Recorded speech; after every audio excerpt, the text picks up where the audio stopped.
guys, today's video is because my was on the mammoth pistol.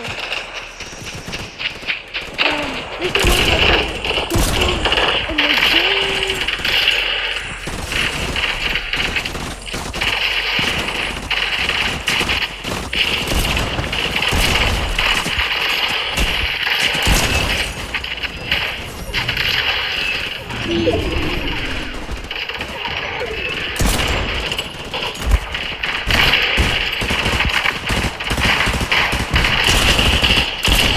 OP, this is